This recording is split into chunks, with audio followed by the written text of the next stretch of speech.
Gemini, here with your weekly love reading. I'm going to pull energies for both sides. Pick whatever side resonates with you most. Please check out my description box for any links you may need, along with my email for private readings. Please like, share, subscribe to the channel. I appreciate the support. And with that said, let's get into your reading. Can I get one card for one side of Gemini, please?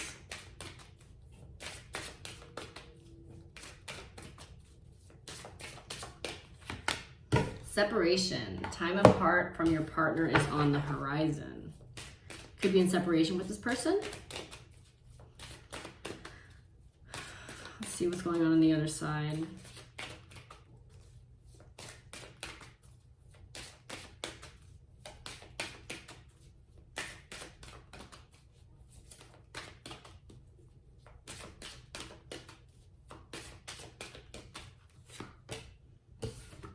Playfulness. To recapture romance, allow your inner youthful spirit of fun to shine.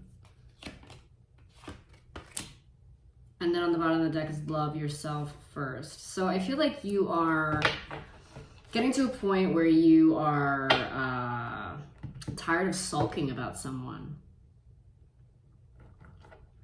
I see this woman in the bed and she's like crying.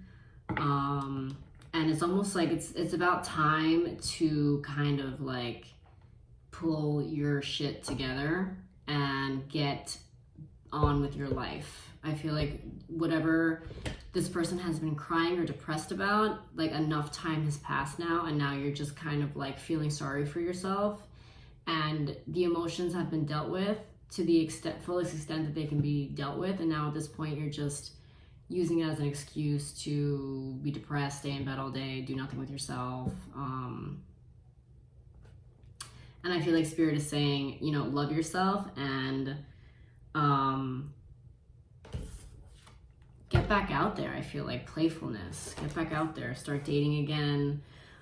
Even if it's not dating, just go out, go for a walk, do something with yourself. Stop feeling sorry for yourself. Stop falling into this depressive state where you are constantly pining and whining over this person who potentially left you.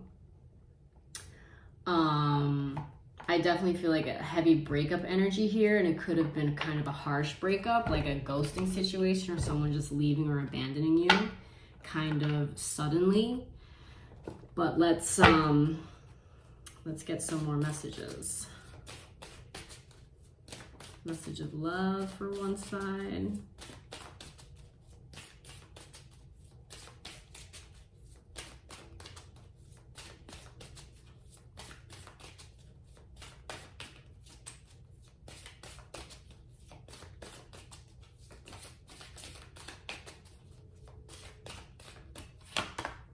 Warning, don't dismiss the red flags here. So I almost feel like you are pining over someone who treated you like shit. You're crying over someone who treated you like shit. You're crying over someone that you shouldn't be crying over. You're missing someone that you shouldn't be missing. But a lot of times we do that because we're upset because we are upset at ourselves, because we dismissed a bunch of red flags that we should have been paying attention to. We just turned a blind eye to them, and now we regret doing that. And now we're kind of sitting here in our own shit and regret doing what we did because we should have known, because of this person did this, said this, did that. There were so many signs that we could have picked up on, or potentially that we did pick up on, but we ignored. And now we're sitting here kind of saying like, you're an idiot, you know, like judging ourselves, very negative self-talk, which kind of keeps us in this cycle of depression and just sadness and not wanting to go out and do anything because we are mad at ourselves. We're upset at ourselves. We're more upset at ourselves than we are at this other person at the end of the day. That's what it is. Let's get a card on the other side.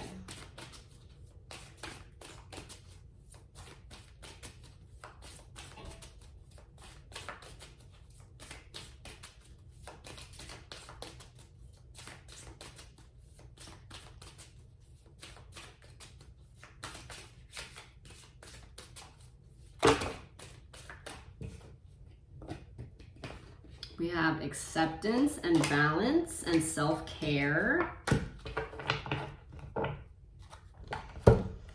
Acceptance, everything happens for a reason. I mean, I know it's probably like, that's like probably the worst thing anyone could say to you when you're like in a really sad space and you've just broken up with someone or you miss someone. It's like, shut up, you know? But it's true. Acceptance, everything does happen for a reason. It is what it is. Balance, one person was giving too much to this relationship. So clearly one person was more heavily emotionally invested in this relationship than the other person. Clearly the other person who was not emotionally invested is the one who most likely left.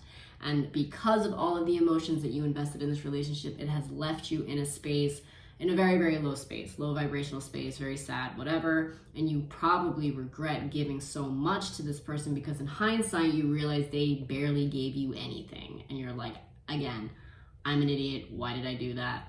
Just this cycle of being upset at yourself. Self-care.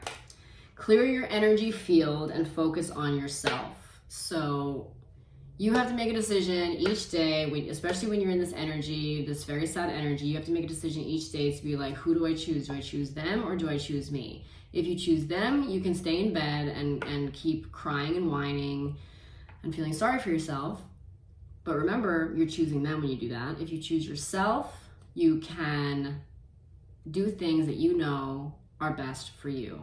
And sometimes that's getting up, getting dressed, getting out there.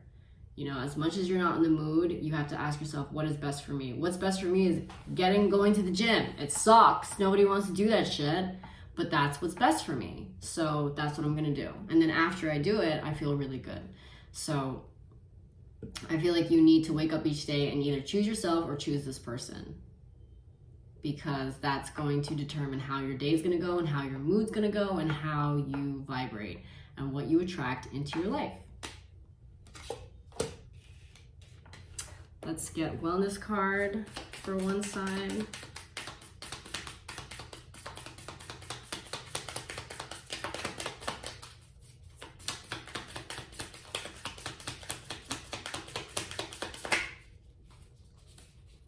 Abundance. Keep a positive mindset. Manifest exactly what you want, gratitude and bliss. So yeah, keeping a positive mindset.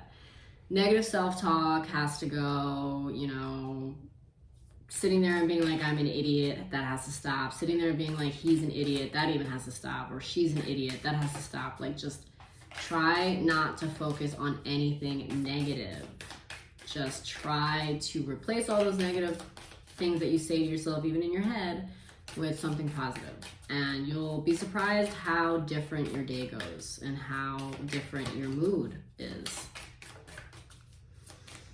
All right. Let's see the other side, I'm not getting two energies here, honestly. I'm only getting one. I feel like this reading is just about you. I almost feel like Spirit doesn't even want you to know about what this other person's doing. They're like desperate for you to get your mind off of them. I'm not picking up on another energy.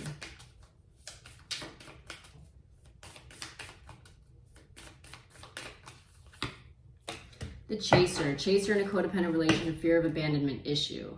So this is tough. When you do have an abandonment wound and somebody leaves you, it cuts much deeper than other people who don't have to deal with this wound. So if you are someone who is very sensitive to abandonment because you have an unhealed wound, it is gonna take a little bit longer for you to get over someone. But being aware of this is the first step. So if you feel like you're dealing with an abandonment wound, maybe you look into that. Maybe you look into healing that, you know, especially if you get back into something, if you get back into a relationship, the same thing is just gonna keep happening over and over again. So it's important for you to focus on how you contributed to the breakup or the end.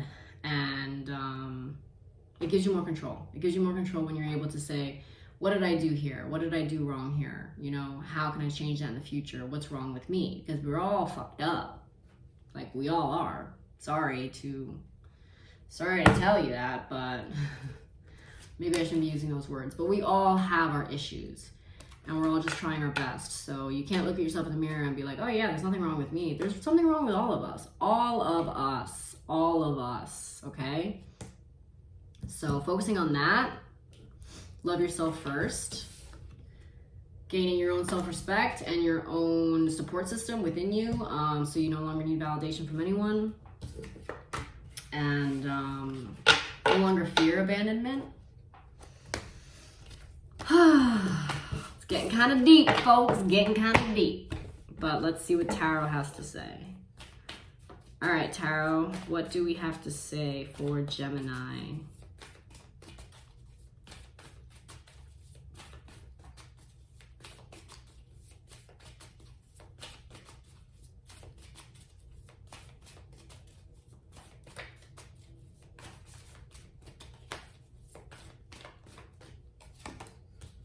We have Justice, Balance, Ten of Cups, Page of Pentacles. So this is, I don't know why I'm wanting to pull another card. Two of Swords, Three of Cups. Okay, so this is really lighthearted, happy energy here. Gaining balance in your life, Justice.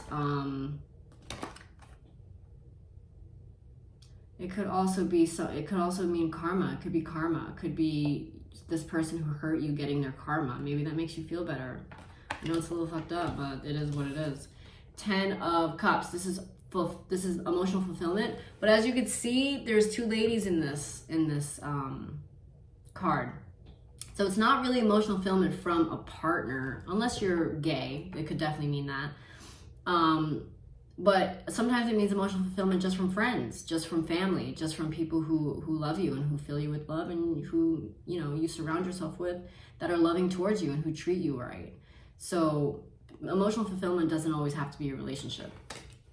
We have Three of Cups, which is like more friends and more fun and more celebratory things. And, you know, it's Christmas season and it's the holidays, you know, and there's probably lots of things to do and lots of people to see, and you're just surrounded by love, and try to embrace that and focus on that more for sure. And then Page of Pentacles is just like a new start, you know, a new start, something that has great potential,